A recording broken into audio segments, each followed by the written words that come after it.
It says I'm streaming.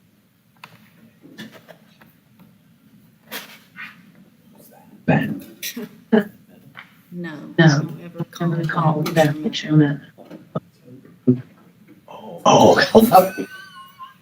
Who is it? Oh. the executive assistant that didn't make it. You didn't have a lot of hope. Oh, Jim. She also. Everybody is on today. She all cooked. Bad day. Great. You might want to mute everybody. Just so much luggage. Do what? Do what? Technical difficulty. It's probably gonna be a smooth, fast meeting. Just a kiss of death. That's what you said last week. Got out of here at noon. That's true. Here? That's because we insurance. Such, okay. Okay. I don't know. Claire's coming. No. No.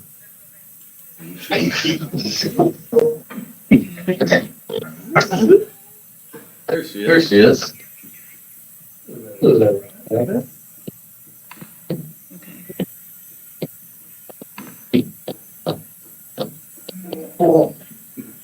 Good morning.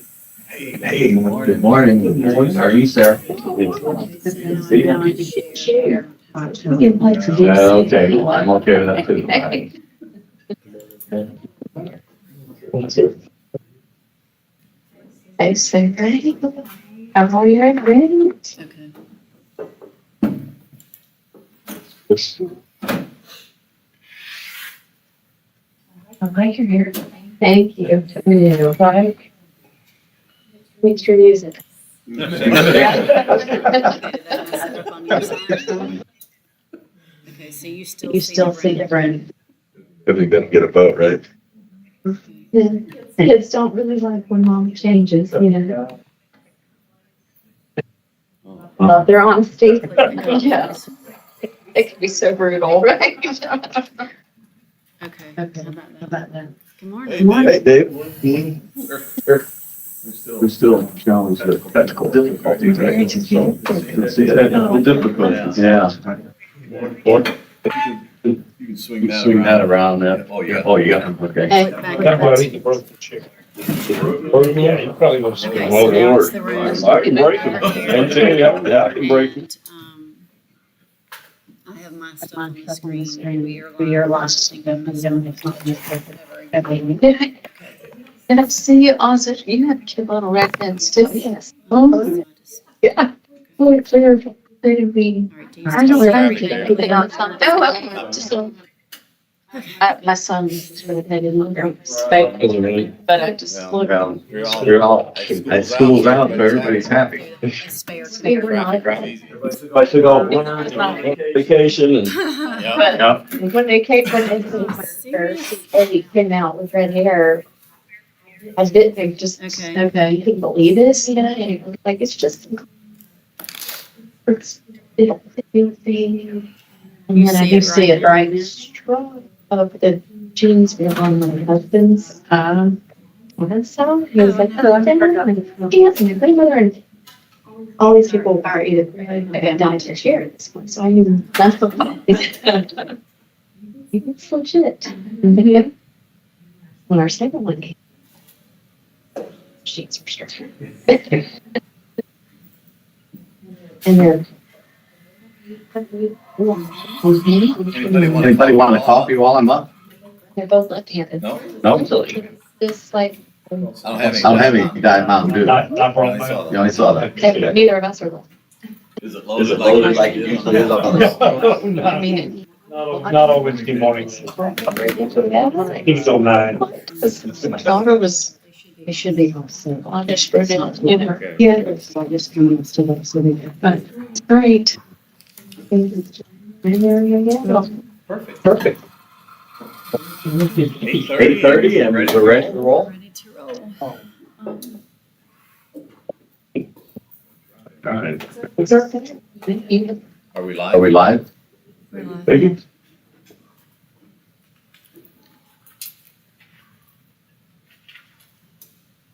All right, Sloan's on Lines his on the way. way. Okay. Okay, well, we can go ahead and get started. And, And, go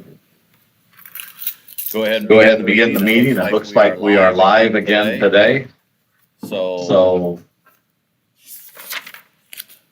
everybody be on your best behavior. Sloan Yeah. And And then,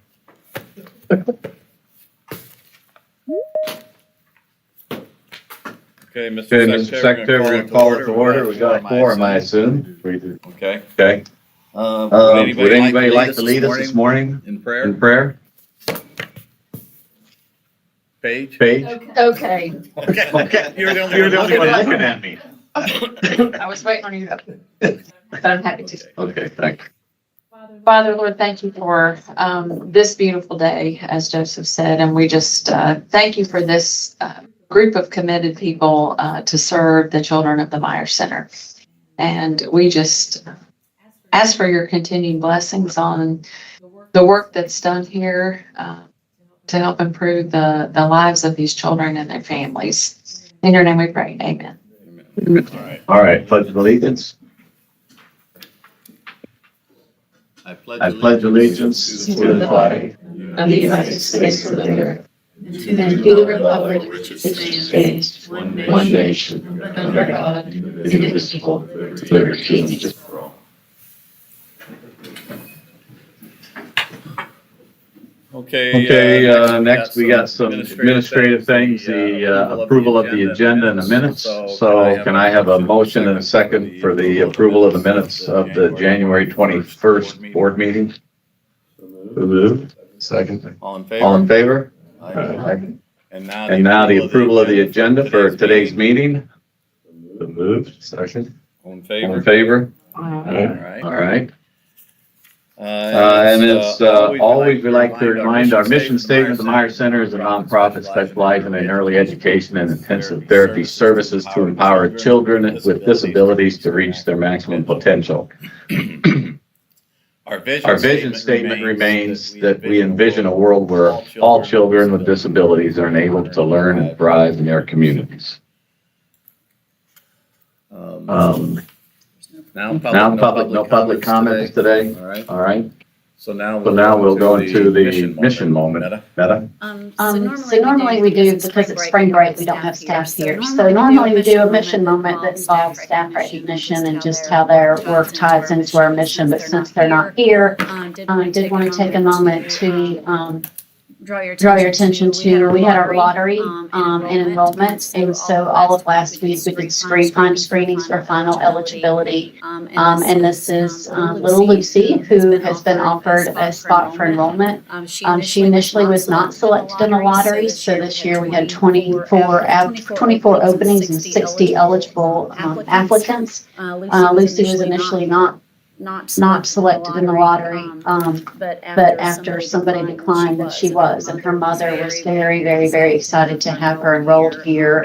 She already has connections by way of Abby Bell to the Meyer Center, knows of the Meyer Center, and is very eager to get started here. Part of our process for screening is to take the kids into the classroom that they'll be in, and it was really exciting just to kind of see her jump in, start to play, sit down for circle time, and she was just a natural fit for what it was. So this is just one example of 24 that we were able to enroll for this coming school year, and just the kind of the bittersweet aspects of that. What class is she in? She'll be in the 2K, 3K class.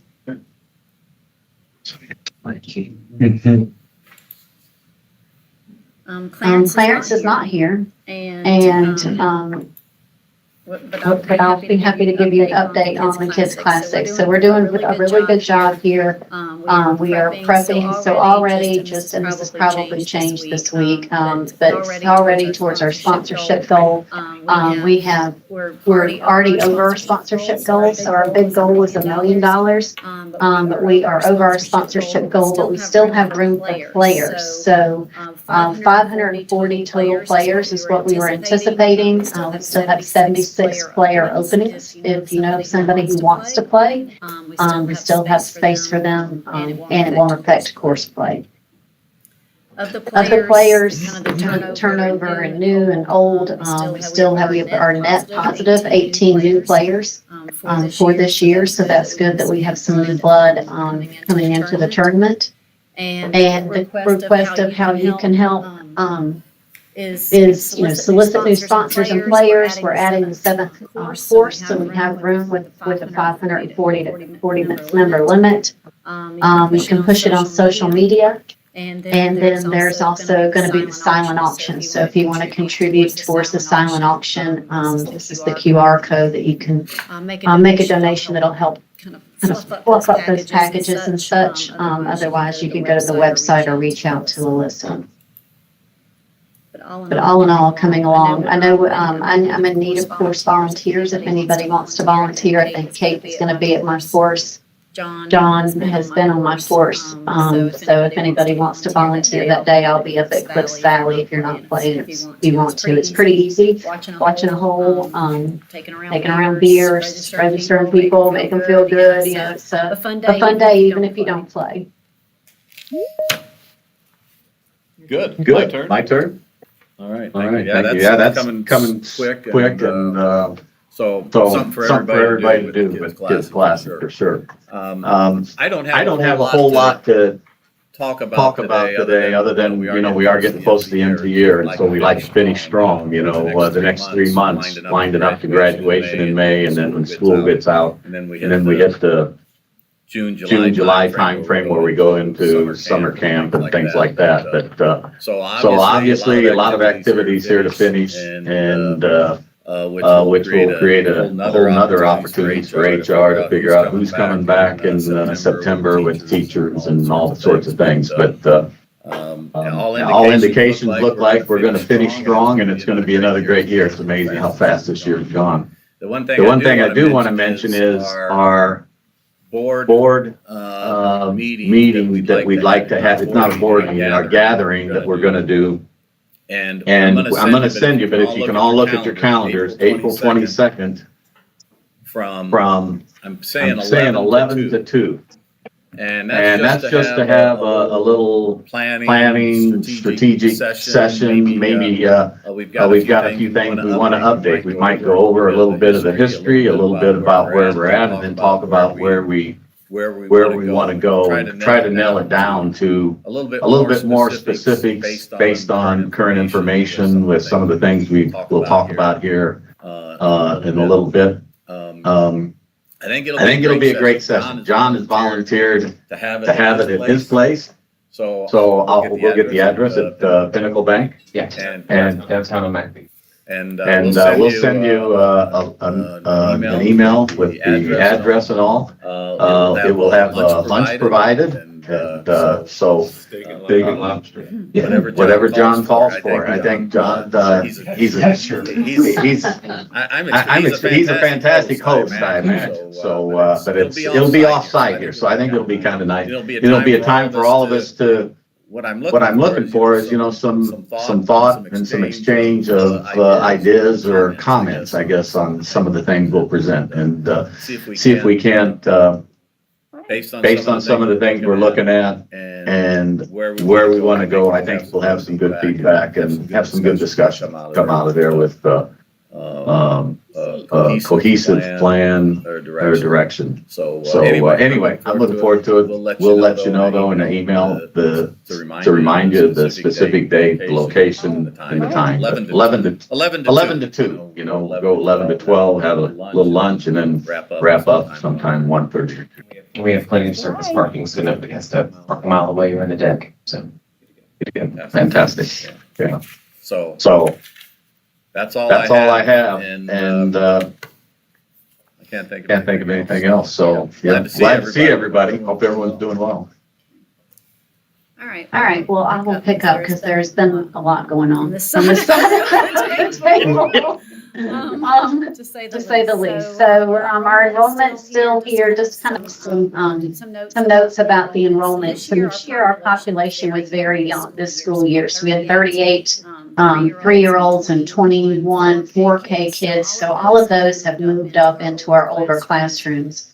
Our classrooms are structured by age, or by cognition, daily abilities, and then by age. So just making sure we have that pure fit. So this is our enrollment goal again for this coming year. As I mentioned, we had our waiting list. We had 60 eligible students for the lottery. We classified them based on where they fit in those spots by cognition, daily living, and then age. We had 24 of those spots spread across our 12 classrooms. And we're able to pull for those and have had everybody, almost everybody except, I think we have 2 more screenings. Our goal was to get them all done at the end of last week. We have 2 more screenings that'll be on Monday, and that will finalize us to 120 new kids coming in.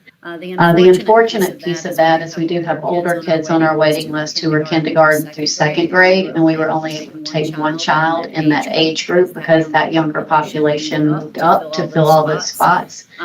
So again, we'll be enrolling a younger population this year. But budgetarily, this is the number that drives our education funding, but budgetarily will be about the same as we were for this year. In your packet is the admissions and lottery or admissions policy. This has been in place per the charter law, so in here I'd like to recommend we take action on a few key things. So there was some general language and formatting updated just for clarity. But then also when we pull, it has been in here, we pull for the lottery and we fill the spots, but we still have additional applicants. Those then are served first come, first serve. This has been amended to change that so that those that continue to wait are also pulled by lottery so that they have an equal and fair chance to enroll and remain on that waiting list and if somebody declines, then roll up that way as opposed to just the date that they apply. So that's the key change in how that would work is anybody who is not offered a spot would also be pulled from the lottery for the waiting list if and when a spot would open. The other language that was added, what was not previously in here, was about how siblings are selected in the lottery. So right now, because we have use a pure fit model, meaning the child has to fit in the spot that is open. Not all siblings are necessarily going to fit. So normally you would pull a sibling, you could pull both of them, but it may not be that we have an equal spot for both of them. So the way this would work is that there's siblings, and this year we had 3 sets of twins on our list. So if you pull, each child has the same equal opportunity. So you pull one child, that does not mean that their sibling gets in. Their sibling would then get first priority on the waiting list if we did not have a spot for them, so that it would give them priority and placement. But because of the pure fit model, we can't guarantee if we pull one that we're going to have a space, the equivalent and the right space for each of them. So that would be how that change would work.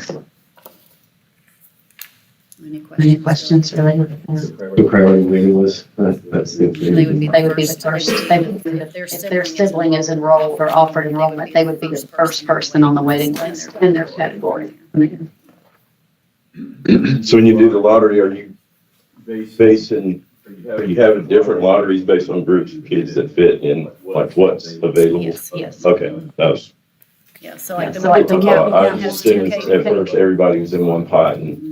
We break them up based on multi-cat and by age too, so that they fit. We don't have a 5-year-old and a 2-year-old class and a child that needs this in the wrong class. And so we use a pure fit. We look at them on paper. We screen them in person to make sure what's on paper is what's in person and fits in that opening across the 12 classrooms. How do you actually do the lottery? bingo balls. Bingo balls, Very high. very high tech. Last year we used one of those digital spinners, but it made me too nervous. I'm like, my hands, that's just one thing. I know it works. So we use very sophisticated bingo balls that we align each group with a different color ball. And then the Charter Alliance is the third party entity that oversees it, so that they're the ones drawing and there's no room for bias and there's oversight. Okay. So education, just continuing to wrap up the year with curriculum, classroom observations, evaluations, the beginning of spring testing and assessments, and finalizing the enrollment. Kind of the key takeaways for what's going on in education. Therapy, did a deep dive on some math there. So just, making sure that what minutes we have planned or prescribed versus the actual minutes have delivered are in order and based upon how we budget, and also what we're required to provide as service delivery. Looking at productivity, speech and PT are a little bit under their productivity marks. OT will be over, so we're going to question and figure out kind of why there's a variance there. Continuing with our system changes, we brought on a revenue cycle specialist, Katie Johnson, and she has been a breath of fresh air in the first 2 weeks of her employment here. She's made a lot of wins, so therefore we are all winning because she is winning. So really happy to have her on board to really take ownership and leadership and drive that process. She is working through transitioning to our new system for school-based services. That'll be our heavy lift come July 1, is picking up all of the responsibilities for the school-based services. But she is already off to a great start there. Nursing services are in line with what, regular nursing services, what's billable is not. Knock on wood, we have had no emergency 911 calls this year. That has been a nice change of pace. But we do have just internal stat calls, for emergency or rescue meds, those types of things. But thankfully, we've been able to manage through. Operations and transportation. So the repairs to the rubberized flooring on the big playground are underway now. And then one of the offices on the admin hall is going to be built out in cubes, so that when we have the parent coordinator and potentially some other headcount changes, we'll have actually room to house everybody in that space. We did have a repair for the bus transmission that has been done, but that has not affected our bus use. We still maintain 5 stops using the 4 buses in our trucking model. Human resources, so we have 100% of qualified staff. Our total head count is 77. That is very close to our full head count. It always just fluctuates up and down a little bit, right about that number. Year to date, we've had 15 new hires, 15 separations, and 84% retention. That retention is brought down because in the teaching assistant population. So that's generally where we see the most turnover in hires and separations, is in the teaching assistant realm. And then staff and student incidents to date just has been 3. So that being that 3 claims to either workers' comp or some accident that may not have resulted in workers' comp. Of our successes, so we do a staff survey every year. This year we had 39 ACT staff of the 75-ish respond. So it was a better success rate and a better number of responses than last year. I think it was right around 20. I think there's some good takeaways here based on years of work put into this. So overall, 4.9 out of 5, 5 being the highest score. 4.9 of our staff understand our mission, which is something we talk about every staff meeting. A big success here is that 92% plan to stay over the next 12 months. That is a significant change. 97 feel respected and supported, and 4.6 out of 5 feel very proud to work here. The strong retention signals here is that this has been, as we've maintained being competitive in our pay and benefits with Greenville counties.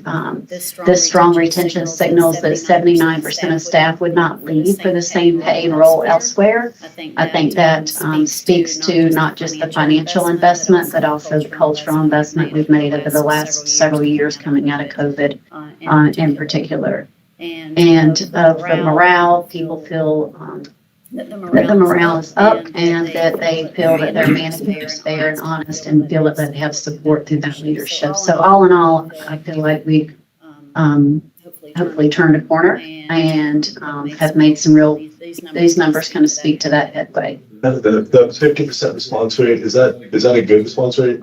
It's been pretty much, last year was a low year. I would say we've done this, since I started. I would say it's probably about that, year over year. Do you have a reason as to why half the staff chooses just not to respond at all? I don't know, because there's a lot of reminders, there's a lot of push on teams, there's a lot of verbal reminders. It's just not like online is a quick.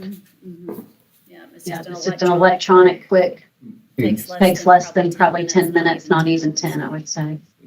Similar surveys in our company, and the response rate typically is between 60 and 70%. And that's after having done it for years and making it the norm. So there's still a large population of people who just doesn't bother participate. Yeah.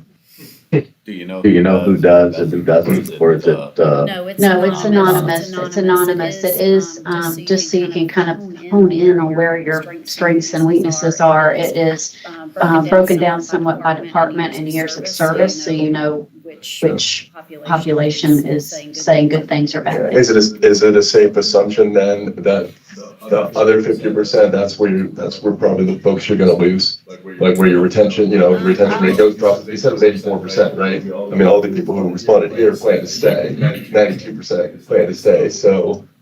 Possible. Yeah.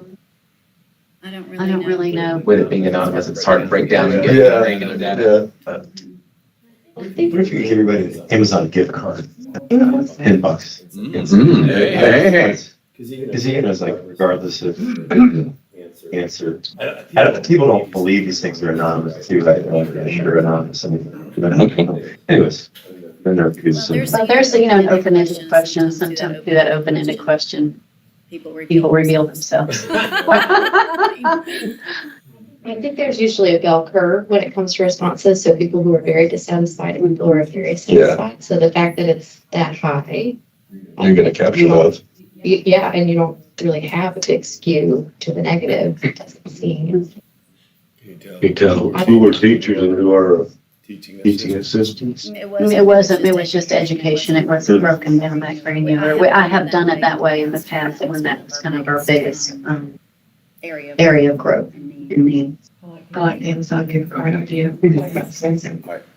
That's a great idea, I think, too. Yeah. It's really important to find that other piece. I mean, this is great, though, but you only got half the population. But, yeah. Good idea. So of the opportunities, here, staff engagement and work-life balance was the highest, 44% named priority when given a list to choose from. Professional development, was the lowest scoring area where 20% of staff, said that what professional learning was offered was 3 or below. Manager communication, open-ended responses, flagged communication tone, approachability, and active listening. That 15% felt unacknowledged, I guess, by their manager. And then facilities and technology was kind of a secondary priority and room for improvement. I feel like the facilities and technology speaks to the not that our building is in disrepair or anything.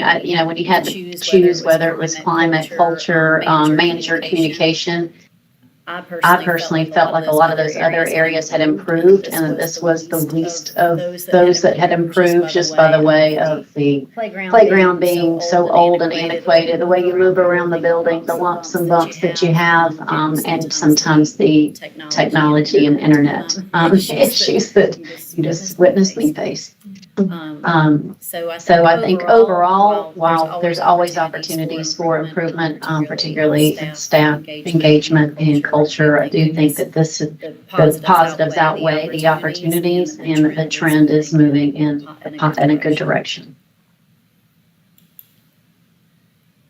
Student metrics, so right now our charter goals are defined by our IEP outcomes. There's been a lot of work put into this year so that we are effectively implementing IEP goals, progress monitoring those, and recognizing when we need to adjust.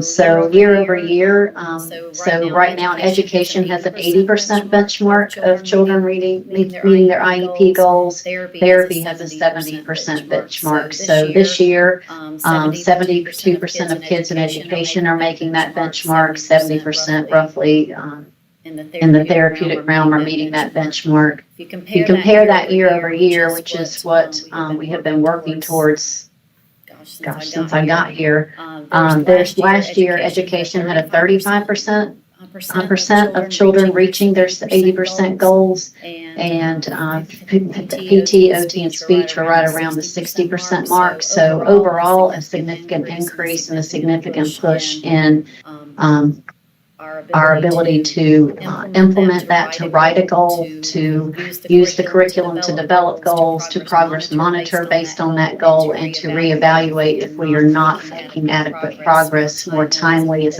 opposed to waiting till the end of the IEP at the end of the calendar year. So we did a partnership with the Institute for Child Success to really focus and hone in on this specific need. And I do think that the results are starting to, out of the 50 IEPs that we've finished this year, I do think we're starting to see success in this area. As far as our parent success, so those are kind of our student metrics. Our parent success, we had out of our 120 kiddos, we had 40 active parents complete the survey for this year. The key takeaways from there is that, again, out of 5, 4.78 overall satisfaction out of 5. If you break that down by department, you got 4.8 are highly satisfied with their teaching staff.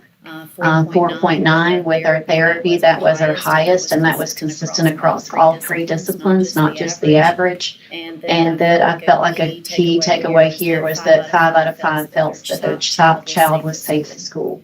I think the improvements here have been in communication over the last several years. And so school-wide communication, 92% of families feel that school-wide communication is sufficient. Parental involvement has been a big push over the last several years, particularly parents being engaged in developing the IEP goals and their knowledge about how to facilitate and be a part of an IEP meeting. And so 85% feel actively involved in developing their goals and informed about the process, so they aren't showing up to the meeting blindsided about what's going to take place. And that 92% say their knowledge about how to care for their child has increased, and that is part of what our mission says to me, is that we also take care of the families and those carryover skills of what we do here at school, but also carrying that over to the home. And then 95% indicate that teachers and therapists are responsive when a parent requests help. So fairly, again, trending in a positive direction here, but always opportunities. I think in the opportunities more reveal themselves through the way of more of the open-ended questions. So quality of staff, retention, and communication. I think if you go back to the positives where staff is responsive when asked, parents would like to see more communication without being asked in real time, and that just knowing that their staff is who really takes care of the kids and does the daily work, just making sure that we continue to work towards staff retention and have quality staff.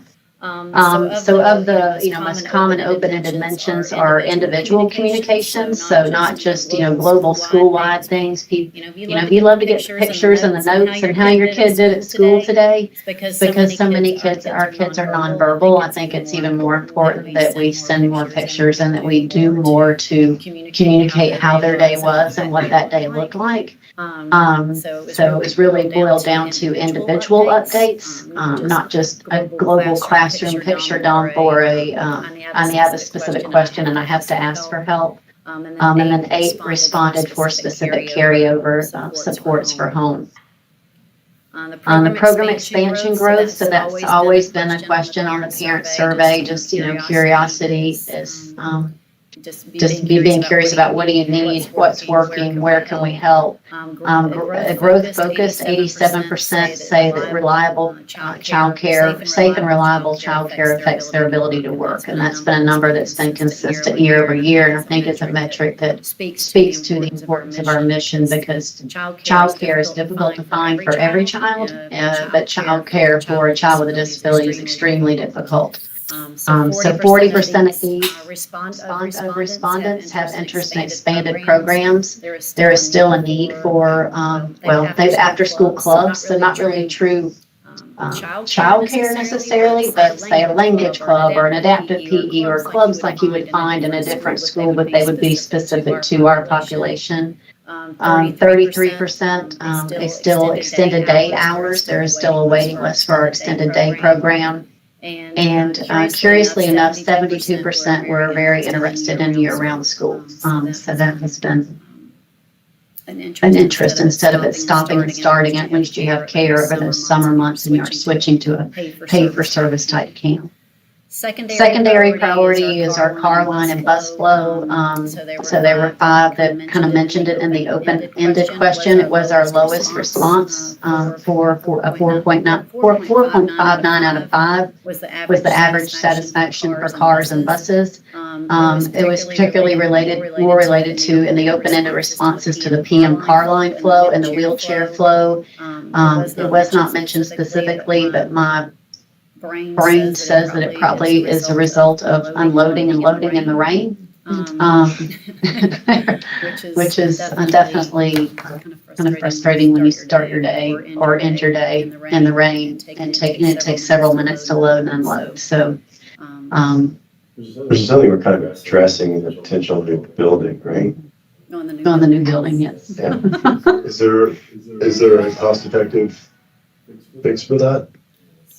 Our canopy up there. Yeah, awnings Yeah. of sorts?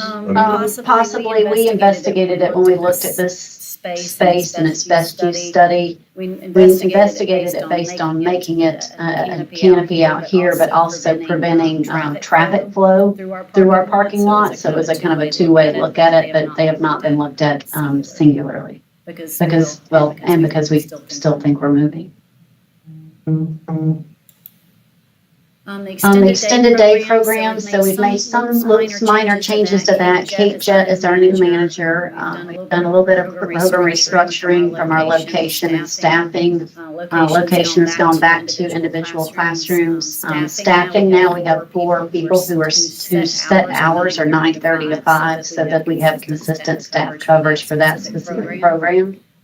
Those people are our floaters that come in the morning, help with heavy times in the classroom, and then at 2 shift to that 5 o'clock. This allows us to manage both the consistency in staff, but also overtime and frequent call out and just management in general.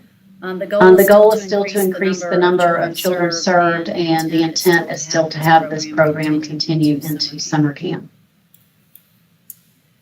Summer camp is almost here. I can't believe it. It was capped at 66 students.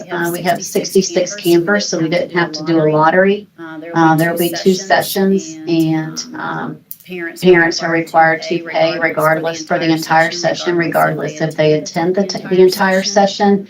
Summer camp is a private pay for service. It's not part of our charter. It's not part of our requirements, so it's an optional program. Historically, it's hovered around 56 to 66 kids over the last 7 years. So I feel like we're in a sweet spot with it. And then tuition, but the tuition and the amount of staff that we have to have do not equal net zero, so it still continues to be an investment of private funds. I did increase the rates significantly this year, in order to try to at least meet our direct cost for the number of teaching assistants that we need. We are just a little bit short of it, but it is an improvement, over years past.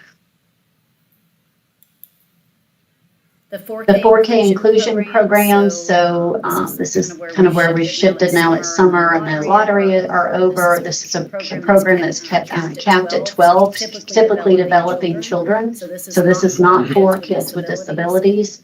We currently have 3 valid applications. We had several that applied that had a disability, not understanding the 2 differences in the 2 programs. So of the 8 that have applied, we have 3 that are valid applications. We're working on the final design to complete the build out of the HVAC, the sprinkler. Mostly everything's revolving around mechanical type issues and airflow. It's under compliance review with both DSS and the Office of School Facilities.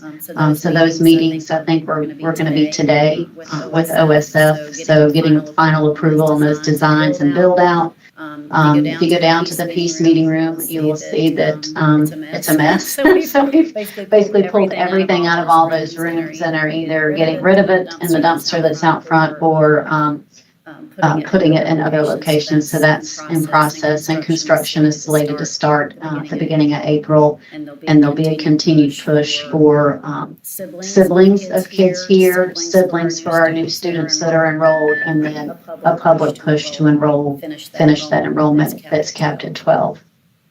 Have you had to do a lot of permitting with City of Greenville and Greenville County, or Is that, have we had to do that?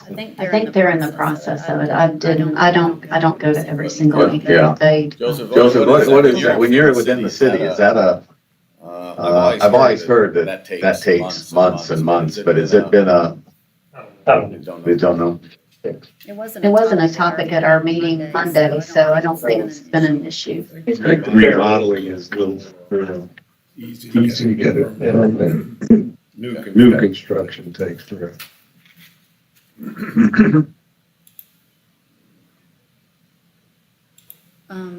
Backing up to the 4K program, so in your packet also is a resolution to beyond the student code of conduct is a resolution. So this is to add this 4K program, which is private pay, which is not part of our public charter at all. It'll be run under our DSS license. We do have to do what's called a non-material and charter change. So that will be what will be required for us to do this. We're going to be able to do that. We have to do a board resolution. So it's the page that says whereas. Sound familiar, guys?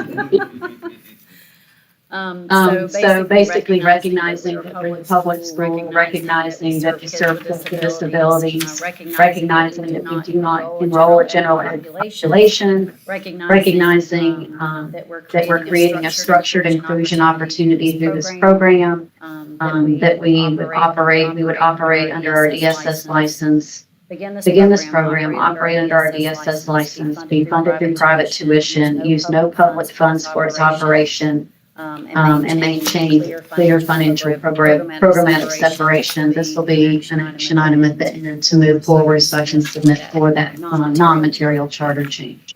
Has governance looked at this? Are you guys okay? Okay. So moving now into committee reports, there's nothing from nominating. Governance has been busy. The lease, and also included in your documents is a transportation waiver. It's a one-pager. I can't put my fingers in it. It looks like it was this. So the intent here is that because childcare is such a challenge from our families will often reach out and ask our staff to or hire them to work for them. So that would be take them home from school, to watch them outside of school hours, during breaks when we're closed, to, general kind of nanny, respite type caregiving duties. That goes on now. It is not supported by the school necessarily, but it's also not frowned upon. We recognize that there's kind of risk in everything related to that. So this, if and when a staff person is hired by a family to perform childcare services at their bidding, then this would be a waiver that would at least discuss and make clear that parent has hired Dave to care for their child, to transport their child, but it's outside of their traditional job duties and their employment at the Meyer Center, so that in the event something did happen between their relationship and the Meyer Center was brought into it, we would at least have some sort of waiver and some sort of acknowledgement that they all agreed to do this on their own time, in their own way. It's not a reflection on the Meyer Center. Does that prevent us from getting drug into any sort of issue? No, but it at least creates the boundary that if there's an understanding and we have it on record that this is between them and it's not a contractual or obligation by the Meyer Center. Is there anything you can think to add to that? Essentially, it's a whole harmless agreement that says something happens, it's not on Meyer Center's watch. Did something precipitate this, or it's just some kind of awareness? No, it's more of an awareness, and it's also, we've had two different documents, one for the staff person, one for the parent. Not all staff do this, so this will be made. We go to the HR meeting, be part of our employee handbook, that if you engage in this, that this is the form that you have to fill out to make it more just seamless and make sure it happens for every single case that this occurs.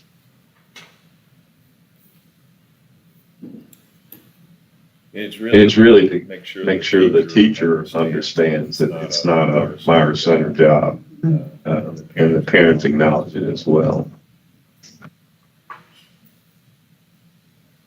So the other piece related to students that the governance committee looked at is the student code of conduct and discipline. Here, we have a very lengthy parent handbook, but we've never had a student code of conduct.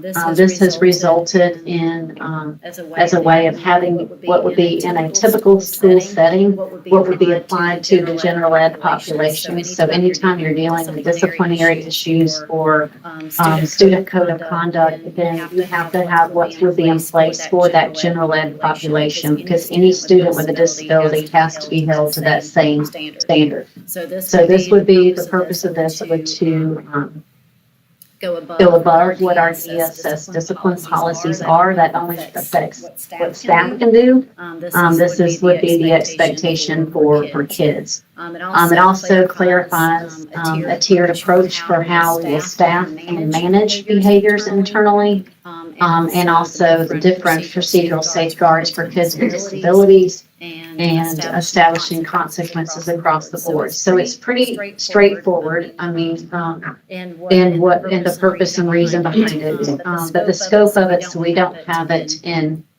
the transportation manual. We don't have it in the employee handbook. We don't have it in the parent handbook, that this policy would supersede all locations that this would happen. So it could be on school grounds before or after school. It could be on a school field trip if we're off campus. It could be being on the bus, coming to and from school, or any place that we are doing school-wide events. The behavioral expectations for our kids and here at the Meyer Center would be to be safe, be respectful, and be responsible. So again, I think an achievable level of conduct for expectations, and is part of what we try to teach in managing regulation and emotions and learning how to follow the rules here at school. We do that in a very specialized way here. So always, with positive behavioral supports, looking at phrasing what's going well, putting in measures to be able to earn rewards, to kind of prevention being the first resort of preventing behaviors from happening. Everything being developmentally appropriate for the child, making sure that if we're at a developmental level of 2 years old, we're not asking them to be at a 5-year-old developmental level and our expectations. It incorporates the prohibited disciplinary practices. Those are required through DSS, so not taking away food, taking away recess, not using corporal punishment or verbal abuse, using appropriate child-friendly language. The level of offenses are just level 1 being disorderly conduct, so most of it can be redirected. Let's just go over here, let's just take, kind of a low-level type of behavior. It might be, a withdrawal of privileges that you don't earn your token when you're moving up the little clip chain in some of the classrooms. Level 2 would be disruptive conduct, temporary removal from an activity, taking a break. Generally, we would use like a timeout measure when you just need to take a break. You can't be with the rest of the group. And then level 3 could be criminal conduct. It also includes firearms. There is a state law that if you bring a gun to school, you are automatically expelled for a year. So encapsulating that. And then the addressing suspension and expulsion, all in relation to the students with disabilities and individuals with disabilities education. And then the last part is the safety interventions. If we do have a child that is dysregulated who becomes harm to himself or others, we do use the crisis prevention intervention training to de-escalate. That is always our first response, is the least restrictive response. And then to maybe a hold, and then but all that would be documented and communicated to the parents in real time. So this is long, but I think it does, in our review, it mirrors what Greenville, Pickens, Spartanburg, it incorporates the IDEA aspects and mirrors what other schools would have, but just makes it more clean across the board for all locations and what our expectations are. Does it actually change practice? No.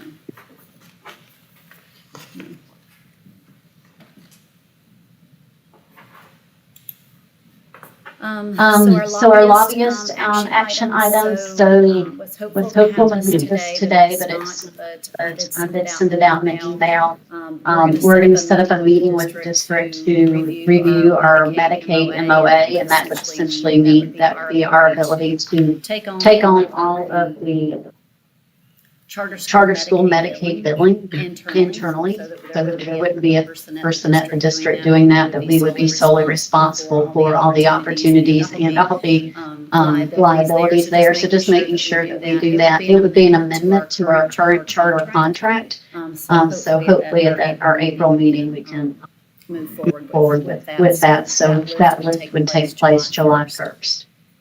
The other charter amendments, so current revision of school goals, I was hopeful to have those today. I did send those out in the email, but I did get feedback from the district yesterday that they are good with the revised goals that we have sent. So we will be able to present that at our April meeting and then present that at their board meeting in May, because that is a material change to our charter, to move forward that resolution, their board meeting, and to make that effective July 1. The vote, we just talked about for the resolution for the typically 4K, so that resolution allow us to do that amendment. Both of those would be read at the district's May board meeting so that we could make those official on both sides. And then the other piece that is in motion in the legislature as they finish the budget is a proviso increase. So over the last 3 years, we have been working to do. Just leave it right there by the desk, please. We have been working to for our school-based services. We, the school, have to provide that local match to bring those Medicaid dollars to us. It's around 28% is what the FMAP rate is annually. We have to use private fundraising dollars to make that, to cover that gap.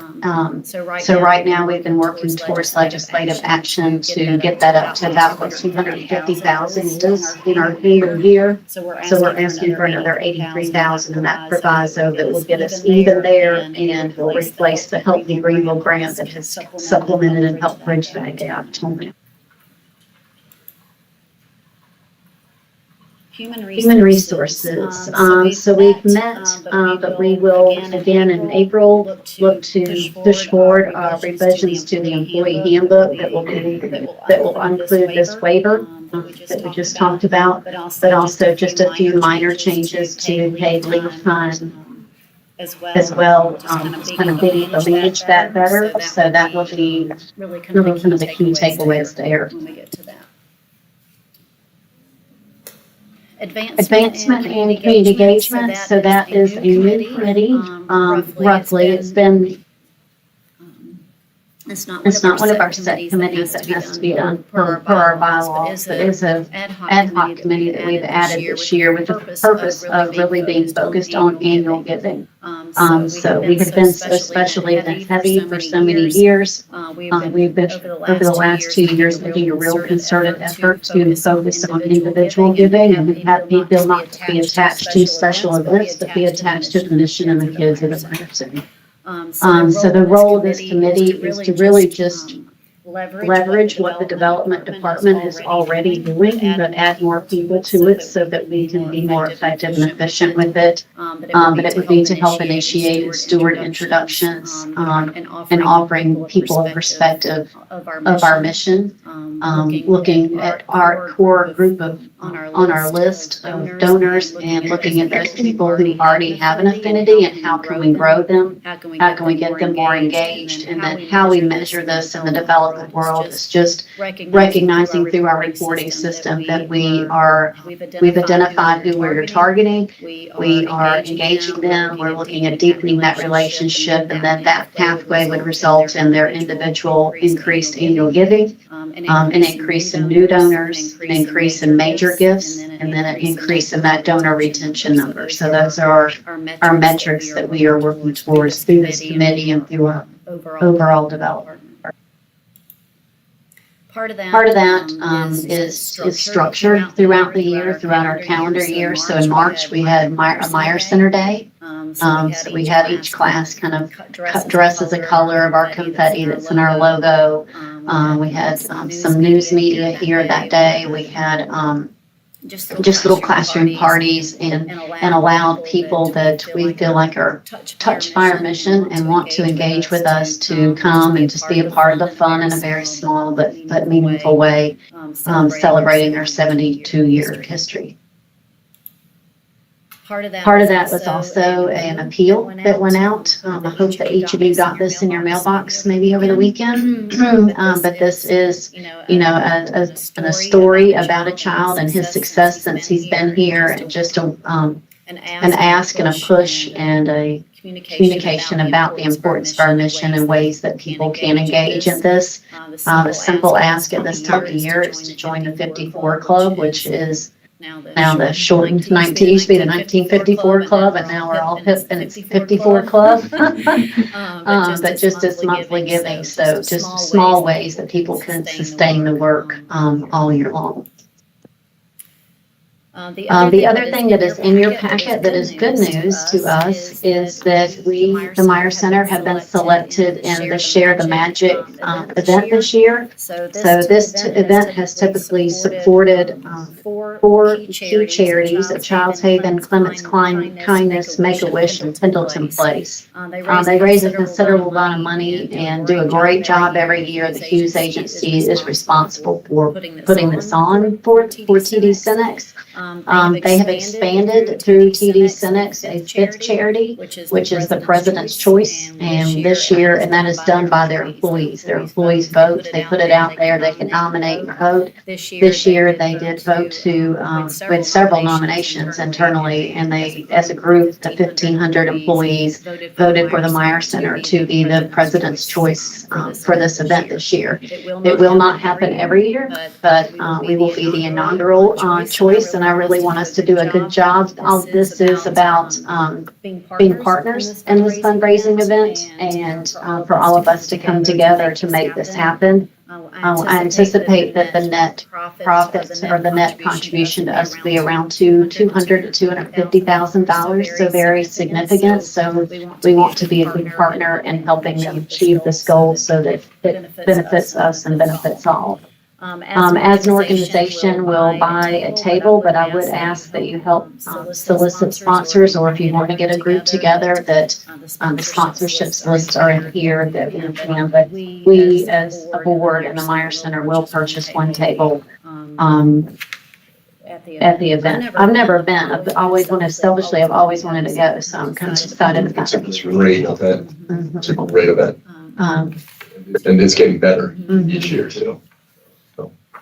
So I think it'll be a lot of fun. How many? How many typically attend? Oh, it's massive. 15,000. 15, I just. Yeah, okay, 10. It's full. It's full. It's over 1,000, Yeah. 1,500 people. I mean, it fills they're now, I think it's over at the Gimbel Convention Center again, because it's the only place in town that can accommodate it. And they raise About, what, 2.5 million total, I think, give or take? 2.2, between 2.3 and 2.6, I think is what they've been consistently getting. Yeah. That's fantastic. That's So good. we'll be asked to, help solicit and gather silent auction items, but also, minimum, support tables and sponsors. So we have just found out about this. I'm just now kind of getting my head wrapped around what our responsibilities are, but just kind of wanted to put it there if you had any ideas to be a partner in this, because I think it's a great opportunity. So are you saying, Meyer Center will purchase a table, but we could also purchase a table on behalf of Center? Let's do one yourself. Yes. I do one over here. Okay. The other thing that's upcoming in the development department is, I know, it's all been an event, is the Oyster Roast. So this is our impact group, which used to be our young professionals, but we don't discriminate based on age. It's anybody who wants to advocate and be a part of sharing our mission. So this is the Oyster Roast. It'll be right down at the Rutherford where we had our board social this December. There'll be pizza as well. So if you don't like oysters, you don't have to eat them, but there'll be pizza as well. But it'll be fun. It'll be impact. It'll be a membership drive, and just a kind of a fun way to register. I think the early bird tickets were $80, and now they're $100 each. So I'll send this out again if you want to register or share. Please do, because it will be a good time. And finance. All good news here. Again, this month, or, for this meeting, revenue is ahead of budget. We had some very generous giving with our year-end appeal. And, the things that we've talked about in past meetings where we've had the employee retention credit finally received and a large government payment in September. So all of that to say, we still have Kids Classic to go, and I think we'll end the year in great shape, probably $1 million over our budget. Expenses are under budget in total and in most categories, with a couple of exceptions, so good there. Last week, the Turner Agency came and presented to the Finance Committee our insurance renewal. There was a negligible increase in costs, so that was a welcome change from what we've seen in years past. And we're beginning work on the budget that we will be presenting in the May board meeting, and I'm sure we'll take at least a quick look when we meet at Pinnacle in April. Next slide. If you look there at total revenue, our government funds, we're at 5.2 million. That's where we see, the driver for our net profit being over budget, really in great shape there. With expenses, still under budget by about 200,000. A lot of that is compensation. first part of the year, where we were under budget. And so net profit, 1.3 million rounding up, and, just a minimal budget there, but $1.2 million ahead. So our cash balance is still hovering around total like 5.8 million. I think we'll tick up after Kids Classic is over, and then it'll, drop back down a bit over the summer because we have mostly just expenses in the summer, not a lot of revenue coming in. So great shape. Anybody have any questions or comments? I'm just looking at percentages just as we go down the path and maybe even into April. So if So government funding's funding's hanging in there around 50% of revenue, right? Mhm. And then fundraising, is, 25 to 30%, I guess, which kind of is our, becoming our model, basically going forward, right? I mean, so so that's something to keep in mind as we go forward, those, simple percentages as far as how that model works for those, different sources. But, it'd make this world a lot easier for us if government funding was like 60% of revenue, because it's, as you grow, you get more government funding. The others, they're kind of fixed. I mean, we're reaching a point of, topping some of those out, figuring out how to manage that, so as we grow. Okay. Okay, that's all I got. I'd like to see net cash flow in green, not red. Just saying. Or black. Okay. Sounds like Sounds like coming from a guy who sits on the board of a bank. I don't like seeing red.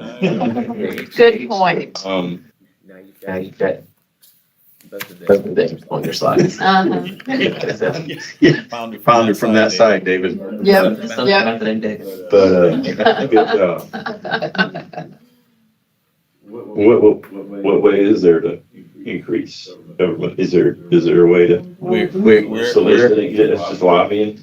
There's one just down in the trenches doing what we're doing, and then there's another way that we're gonna talk about, we'll talk about here in a little bit, or just some ideas. And that's part of what we're gonna dive into a little bit more in April, as we talk about that.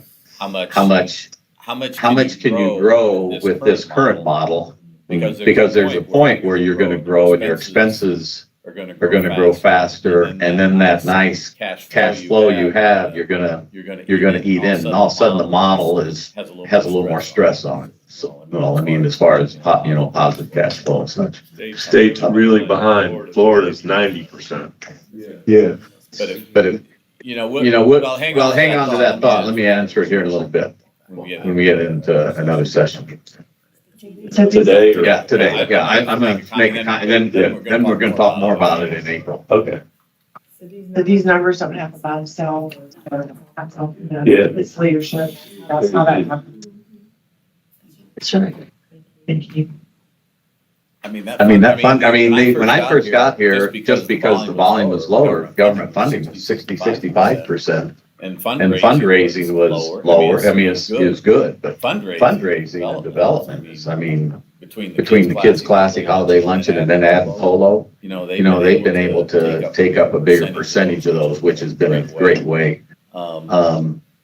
Donors and giving that kind of plateaus, and a lot of times when you get stuff in there, it might be a one-time item that you can't really rely on it every single year. Like we've got some of those big foundation and some of those big grants. So those are great when they come in, but they may not be ongoing. So you gotta look at all those things when you kind of balance that. So how do we grow that and, so that we can grow the school as well is something we gotta really think about.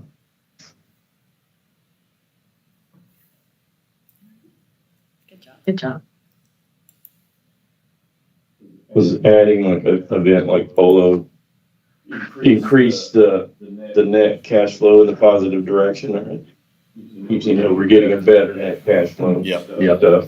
Well, that's good that, So that, I mean, and when we added Polo, that, it it probably took development department to a point where they're really tapped out with the I call them the trifecta, classic, Polo, and luncheon. You got three big, and they tax, along with all the smaller things, but that taxes development. So if you wanted to add another Polo or some other major fundraiser, you'd have to really look at development, the organization, how you do. I don't know if we could handle another one necessarily right now. But if we wanted to get into that, but that comes with more complications. You got a bigger organization. What are you going to do to try to fill that? Polo Polo was a home run. We also run into potential event fatigue. Yeah. As well. It was, I can't attend another. Yeah. Whatever. Yeah. Yeah, Polo is a great fit because in doing an event or creating an event, everybody does a bike ride, everybody does a run, like it's creating that niche that people want to come to, and I think Polo definitely fit that wheelhouse. Well, I would hope, I can't speak on the new building once we get there, but I know when you grow, you hope it becomes more efficient with the expenses, that incrementally it goes up less as you add, and you get more efficient. Yeah. Hopefully. The other side of that, though, is when you look at our expenses, 80% of them are compensation related. So as you add, you're adding 3 teachers per class. So you may not be adding incrementally a lot of that 20% of operating or non-compensation costs, but that compensation cost adds a lot of that component, which gives you a challenge. You You see see it, I mean. Yeah, the bigger percentage. Yep. And sooner or later, then the cost of every class is not justified based on the revenue you receive, because you don't get enough from the government to support adding one more class, but the kids, or the revenue you get for that class does not compensate for the additional expense. But There's some ideas, so we'll share those. So just as a reminder, long-range planning, not a whole lot going on. This will be more of our focus in April, but just with this year, we've added the extended day program. Next year, looking at the inclusionary components with the 4K program, adding an adaptive program, which will be grant-driven, and then kind of along the lines of additional revenue, where are opportunities outside of government funding and possibly dipping our toe into an outpatient therapy setting or intensives, and really kind of leveraging the staff, since it's our biggest expense, leveraging those skills to further what we do here, but also fill a community need as well.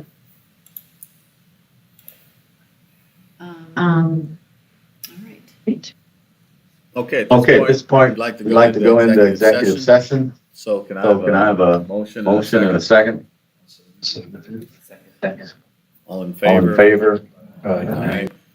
So we are now in executive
So So I guess the remaining items we'll need to do is vote on these policies that have been presented earlier and go ahead and get those approved.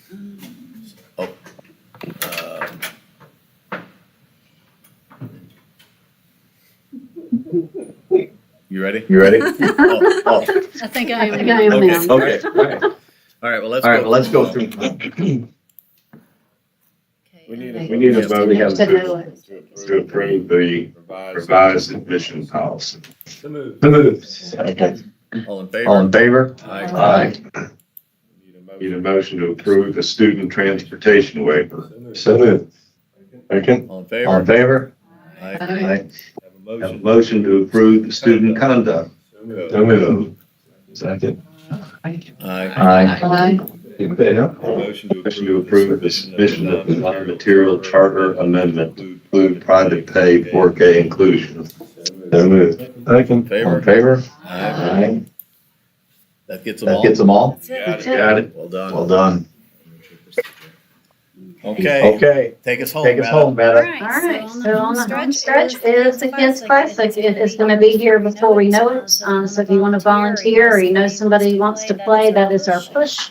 Graduation will be on May 22nd, TBD on time, place, and all the things, because we'll be under construction. But again, just this in helping us help our message and mission, if you will, just, share social media, talk to somebody about the Jackson's Appeal.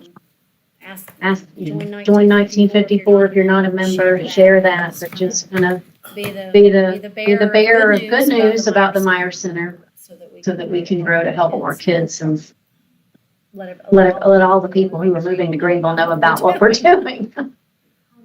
To get like social media so that I can share it is for the golf tournament, is it Abby? They should be posting it on our social media. I think Alyssa's been doing that, for the Kids Classic. And our. And our board meeting's the 20th, right? May 20th? So graduation is 22nd, so the Wednesday, which is a Friday, and so that May the 20th is our next board meeting. All right. All right, any other comments? Thoughts? Thanks, Thanks. you do all that.